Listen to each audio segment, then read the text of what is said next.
नमस्कार मित्रांनो, माय सपोर्ट या मराठी यूट्यूब चॅनलवर तुमचे सर्वांचे मनापासून स्वागत आहे। संपूर्ण महाराष्ट्रासाठी आताच्या क्षणाच्या सर्वात मोठ्या आणि महत्त्वाच्या ठळक बातम्या। राज्यात 10 धडाकेबाज निर्णय, उद्यापासून सर्वांना खुशखबर। 10 फेब्रुवारी सोमवार, काही मिनिटापूर्वीच्या ह्या बातम्या आहेत। या संदर्भात सविस्तर माहिती या व्हिडिओत जाणून घेऊया। तत्पूर्वी तुम्ही माय सपोर्ट या मराठी यूट्यूब चॅनलवर नवीन असाल तर खाली दिलेल्या लाल रंगाच्या सबस्क्राइब बटनावर क्लिक करा आणि समोरील बेल आयकॉन क्लिक करा, जेणेकरून महाराष्ट्राच्या ताज्या बातम्या तुमच्यापर्यंत सर्वात आधी पोहोचतील। तर चला सविस्तर बातम्या जाणून घेऊया। तर बघा, पहिली सर्वात मोठी आणि महत्त्वाची बातमी, लाडकी बहीण योजनेतून जवळपास 5 लाख महिलांचे अर्ज बाद केले आहेत। त्या महिलांना आतापासून पैसे मिळणार नाहीत। दरम्यान फेब्रुवारी महिन्याचा हप्ता कधी मिळणार याकडे सर्वांचेच लक्ष लागले आहे। फेब्रुवारी महिन्याच्या हप्त्याची महिला आतुरतेने वाट पाहत आहेत।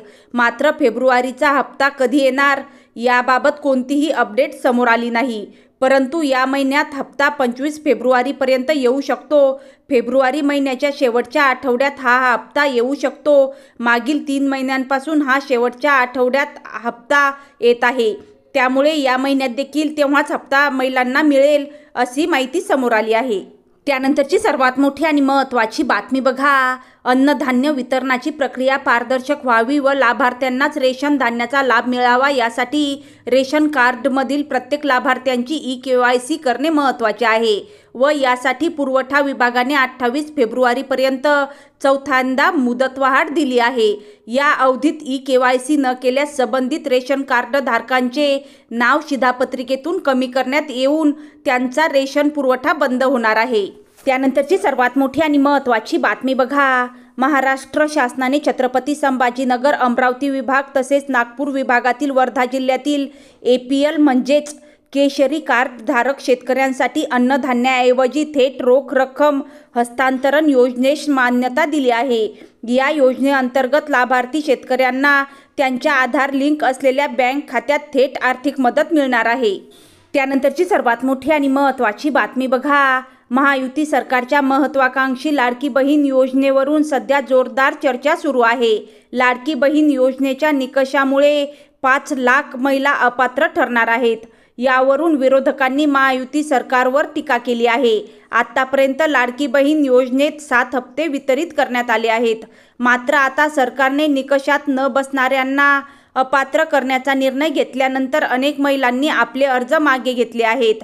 यावरूनच मुख्यमंत्री देवेंद्र फडणवीस यांनी आम्ही कोणाचे पैसे परत घेतलेले नाही आणि परत मागणार नाही असं म्हटलं आहे। त्यानंतरची सर्वात मोठी आणि महत्त्वाची बातमी बघा, ठाण्याच्या खोपट येथील राज्य परिवहन सेवेच्या आगारात वाहक तसेच चालकांसाठी वातानुकूलित विश्रांतीगृह तसेच गरम पाण्याची अद्ययावत सेवा पुरवण्यात आली आहे। राज्यभरातील ST आगारात हाच पॅटर्न राबवण्यात येणार असल्याची घोषणा उपमुख्यमंत्री एकनाथ शिंदे यांनी केली। तसेच विमानतळाप्रमाणे प्रत्येक आगारात कॅशलेस रुग्णालय तसेच पंचतारांकित सुविधा देणार असल्याचे आश्वासनही दिले। खोपट बसस्थानकातील वातानुकूलित चालक वाहक विश्रांतीगृहाचे उद्घाटन उपमुख्यमंत्री एकनाथ शिंदे यांच्या हस्ते झाले। या आगारात STच्या वाहक चालकांसाठी विश्रांतीगृह, गरम पाण्याची अद्ययावत सेवा आहे। त्यानंतरची सर्वात मोठी आणि महत्त्वाची बातमी बघा, राज्यातील गुणवत्तापूर्ण शिक्षणाची प्रभावी अंमलबजावणी करण्याच्या हेतूने शिक्षण आयुक्त कार्यालयाने अधिकाऱ्यांना चांगलेच कामाला लावले आहे। त्यांना विविध उपक्रम राबविण्यास प्राधान्य देण्याचे आदेश दिले आहेत।